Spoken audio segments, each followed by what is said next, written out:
Jumpa lagi di Halo Timnas yang akan menyajikan informasi terupdate mengenai Timnas Indonesia. Di antaranya, pesan khusus Sintayong ke Ilyas Pasojevic. Pelatih Thailand beri pernyataan mengejutkan jelang bersua dengan Timnas Indonesia. Sadil Ramdhani beri jawaban setelah ditawari klub Eropa.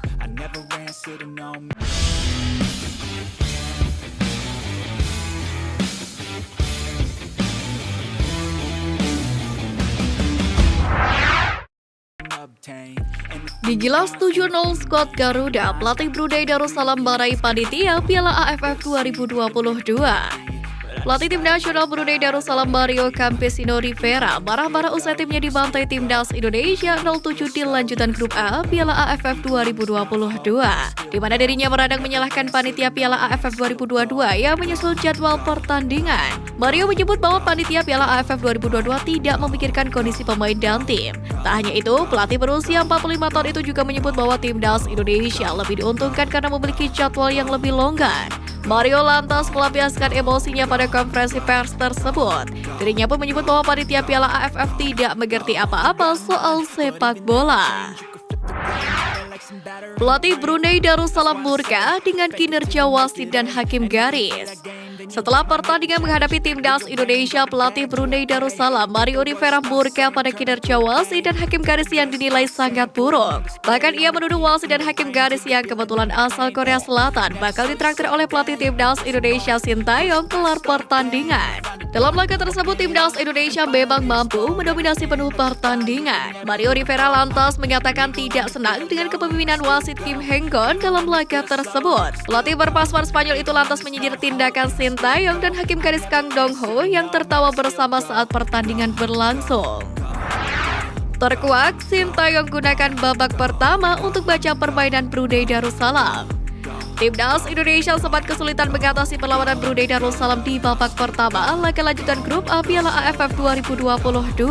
Namun menurut pelatih, Sintayong itu lebih kepada membaca permainan lawan. Sintayong pun mengatakan tidak mengkhawatirkan kondisi tersebut selama tim masih percaya diri. Dia pun mengetahui bahwa Indonesia masih menahan diri di babak tersebut. Nyatanya, dari upaya tersebut skuad Garuda nampak lancar di babak kedua. Mereka pun lantas berhasil menambahkan 5 buah gol. Lakukan banyak rotasi saat hadapi Brunei Darussalam. Ketum PSSI sebut tak ada pemain lapis kedua.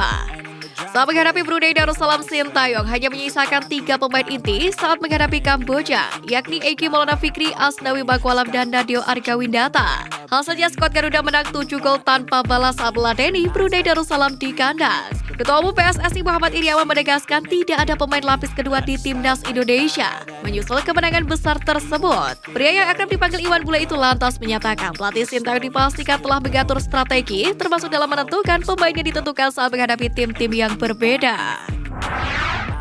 Instruksi khusus Sintayong ke Ilyas Pasojevic.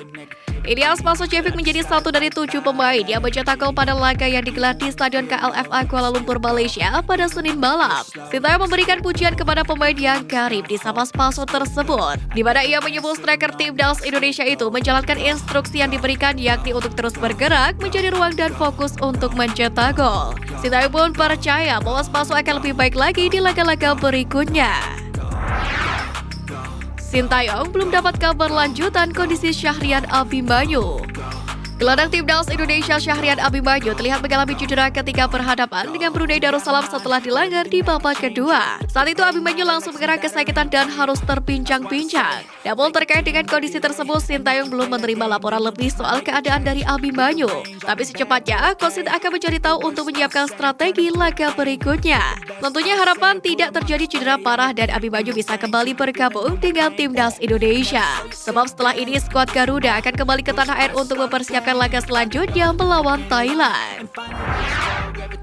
Tampil gemilang catatan asis Edo Febriansyah bersanding dengan Teraton Bunmatan. Back sayap kiri Timnas Indonesia Edo Febriansyah tampil gemilang di laga Piala AFF 2022 antara Timnas Indonesia melawan Brunei Darussalam, di mana Edo mampu mencatatkan 2 assist di laga tersebut. Umpan-umpan matang yang dikirimkan olehnya mampu dimaksimalkan oleh Egy Maulana Fikri dan Yaakob Sayuri menjadi gol. Torehan tersebut pun membuat nama Edo masuk ke dalam daftar pemberi assist terbanyak di Piala AFF 2022. Menariknya, torehan Edo bersanding dengan bek sayap kiri andalan Thailand, Theraton Phunmatan, di mana bek berusia 32 tahun itu mampu mencatatkan 3 assist di Piala AFF 2022 sejauh ini. Dengan demikian, torehan Edo hanya terpaut 1 assist saja dari Theraton. Hans Samuyama dapat julukan unik dari media Vietnam. Usai momen tendangan ke bulan di laga Timnas Indonesia versus Brunei Darussalam, Hans Samuyama mendapatkan julukan baru dari media Vietnam Dinh Nguyen. Mereka lalu menjuluki Hans Samuyama dengan julukan unik, yakni The Most Unavailable Missed Opportunity. Meskipun begitu, kemenangan tim tetap menjadi yang utama meski Hans Samuyama gagal memanfaatkan peluang tersebut. Bak kejuaraan 3 kerajaan, media Korea Selatan terkesan rivalitas pelatih Korsel di Piala AFF 2022. Media Korea Selatan ikut memantau ajang Piala AFF 2022, padahal tim nasional mereka tidak bermain di ajang itu. Hal tersebut tidak terlepas dengan adanya 3 pelatih asal negara mereka yang bermain di kompetisi AFF. Siapa lagi kalau bukan Park Hang-seo, Timnas Vietnam, Kim Pan-gon, Timnas Malaysia, dan Shin Tae-yong, Timnas Indonesia. Bahkan dalam koran lokal mengibaratkan ajang ini bak kejuaraan dari 3 kerajaan. Selain itu, Liga Korea Selatan atau K-League telah berulang kali juga merekrut pemain Asia Tenggara dan mencapai hasil pemasaran yang melampaui ekspektasi. Oleh karena itulah mereka benar-benar memiliki banyak alasan untuk tertarik menonton Piala AFF. Jelang partai penentuan hadapi Thailand, Sadil enggan pikirkan lawan. Selesai melibas Brunei Darussalam, Timnas Indonesia langsung dihadapkan tim kuat Timnas Thailand pada laga lanjutan Grup A Piala AFF 2022. Duel ini krusial bagi kedua tim karena nanti akan menentukan kelolosan ke babak semifinal Piala AFF 2022. Meski begitu, penyerang Timnas Indonesia Sadil Ramdhani mengaku enggan terlalu dipusingkan soal persiapan melawan Timnas Thailand. Sadil menyadari Thailand bukan lawan yang mudah, namun ia tetap optimis Timnas Indonesia mampu meraih hasil maksimal. Ia pun menegaskan skuad Garuda akan tampil lebih ngotot. Laga lawan Thailand jadi patokan Shin Tae-yong layak atau tidaknya skuad Garuda melenggang ke partai final.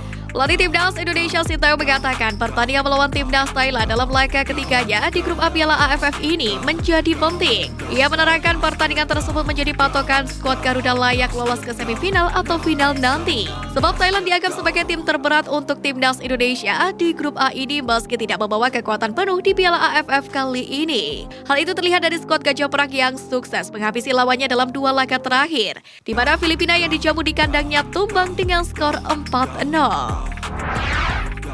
Menolak tua, Terasil Dangda masih berbahaya di Piala AFF 2022.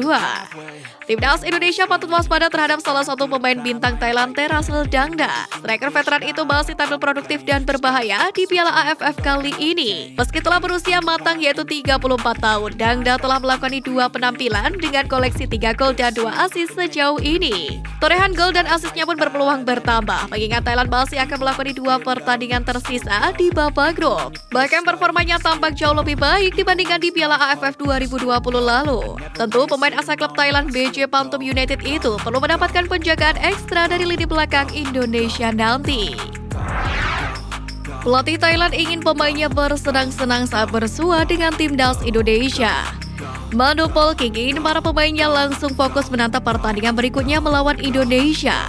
Untuk itu, Polking mengingatkan para pemain untuk beristirahat yang cukup agar fit di pertandingan nanti. Sementara pemain beristirahat, dia dan staf pelatih akan bekerja untuk menganalisa performa dalam 2 laga pertama Piala AFF 2022. Di sisi lain, pria yang akrab disapa Manu itu ingin anak asuhnya bersenang-senang di Jakarta nanti.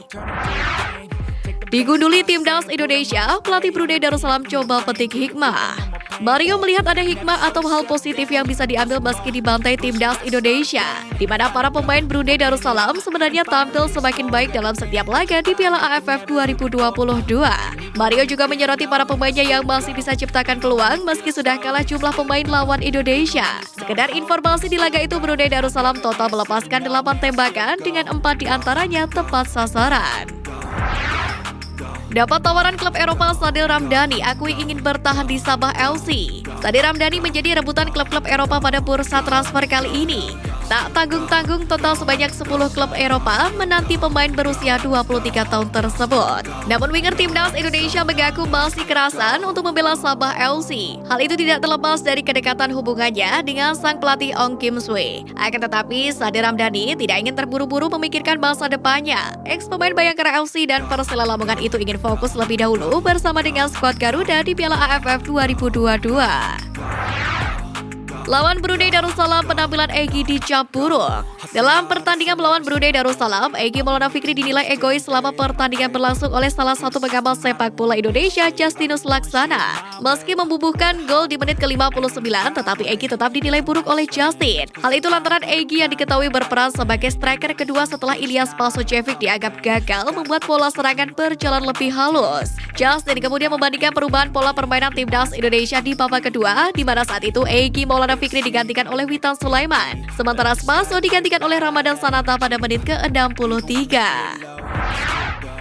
Wapres RI harap timnas Indonesia terinspirasi dari Maroko. Wapres RI mengingatkan timnas Indonesia belum bertemu lawan berat, di mana menurutnya dua lawan berat bagi anak asuh Sintayong di Piala AFF 2022 adalah timnas Thailand dan timnas Vietnam.